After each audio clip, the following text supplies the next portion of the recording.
Welcome. Today we're going to make the game Pong on Scratch. Here at scratch.com, click on Create to start a new project. And once we get in the new project, let's cut the cat by using the scissors.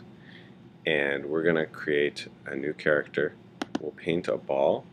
Let's switch over to the vector. We'll convert to vector mode and get our circle tool. And I think I'm going to use some blue and white on the ball. First I'm going to hold the shift key down and draw a circle.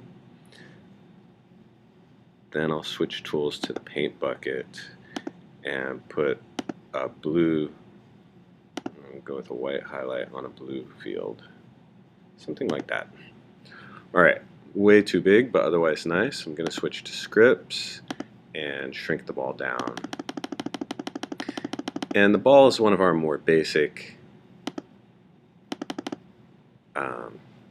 things we've done many times. We're going to go with move 10 steps and if on edge bounce. And this will be something that happens when I receive a message. And it's going to be a new message called launch. Okay, when I receive the message launch, and it's going to be inside of a forever loop. Before the forever loop, we may want to have it glide in 1 second to the point 0, 0. And probably want to have it point in a certain direction. So right now it's pointing at the 90-degree direction. So if I launch the ball, it's just going to go back and forth like that. Do you see how the ball's jumping around a little bit? There's a couple things. I can click this to keep the orientation so that the highlight is always at the top. The other thing wrong with the ball, if I stop it and go to costumes, is it's not centered. So I'm going to click on the centering tool and get right in the middle of the ball. Now when it bounces, you'll see it'll be a lot smoother. Okay, so it glides to the center of the screen, wherever it is, and then it launches. So here we go, glide to the center, and launch. Alright, let's get to work on the paddles. So I'm going to create something new. It's going to be, again, a vector.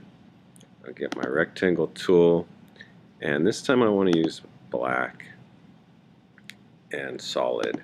And I'm just going to draw a paddle like so. Okay, that's my paddle.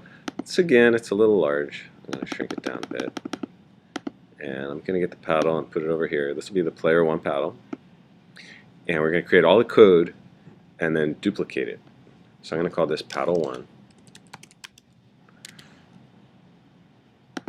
And this other sprite, I could give that a name of ball. Okay, that's the ball for the game. Let's see, the scripts for the paddle. The paddle is going to move up and down. So the up and down motion is a change of the X orientation. And I'm going to duplicate this because we're going to have it move up would be changing X by 10 and down would be a negative 10.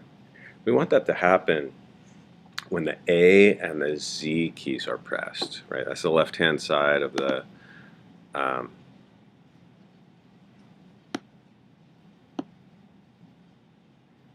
keyboard. So actually, I have a control. This will be like a forever if loop. So if the key is pressed of A, then it's going to change X by 10. And we'll have this begin whenever we click the flag. And we can basically duplicate this, but change the key to Z. . . .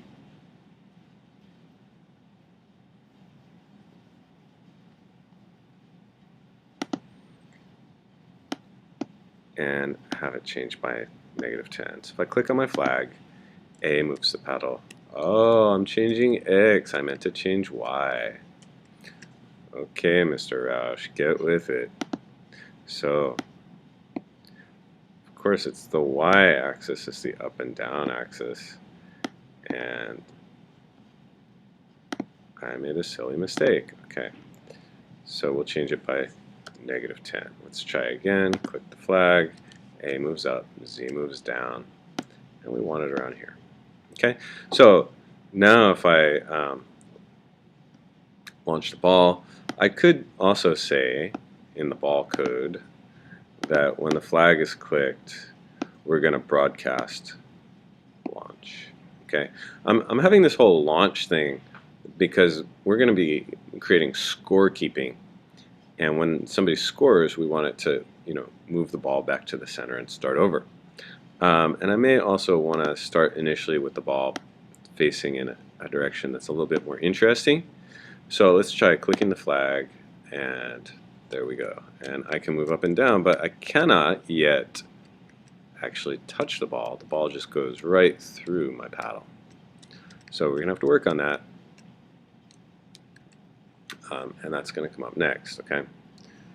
So what we want to do is we want to have the paddle sense whether or not it's touching the ball.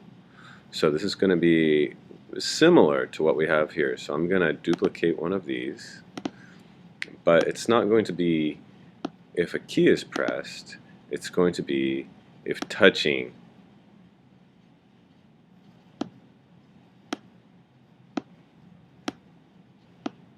the ball.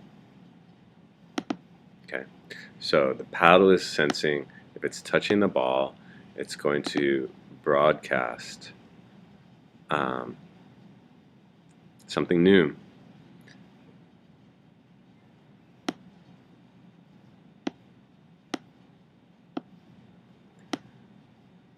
It's going to broadcast a new message called bounce. And bounce is going to make the ball change direction, right? It's going to touch the paddle and change direction. So when the ball gets launched, if it touches my paddle, it's going to broadcast bounce. And then we have to make the ball react to receiving that message bounce. So when I receive bounce, what do I want to do? Right? And what we want to do is we want to change direction. Oh, let's call this Pong. All right. Let's zoom in a little bit on our code. I should have done this at the beginning.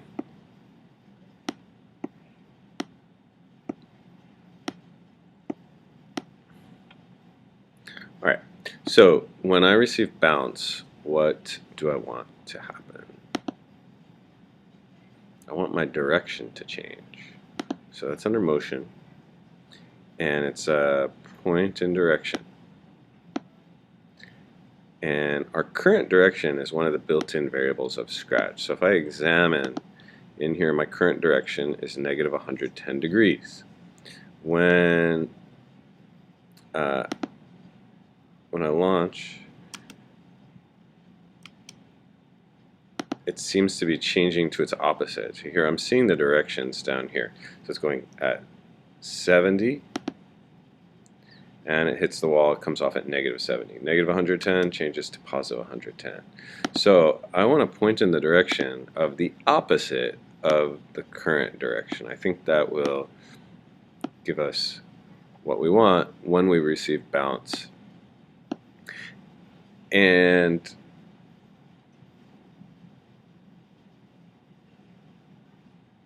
that sounds pretty good. Let's give it a shot. Oh, did you see how it wiggled on my paddle? So it's receiving the message bounce repeatedly because it's engaging with the paddle. So I need to get into my paddle now, and after we send the message to bounce, we want to pause for a second.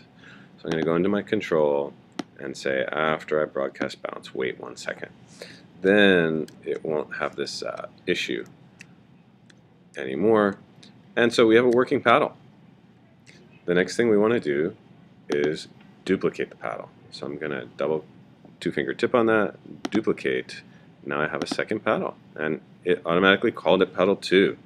And when I hit the flag and go up and down, my paddles are going together. So I really don't want to play this as a one-person game where I'm moving both paddles at the same time. No, that's not my goal. So in paddle 2, I'm going to change A to up arrow and Z to down arrow. And just like that, I have two paddles that work independently, and we can play our game. So that's really the end of part 1. Part 2 is going to be about keeping score.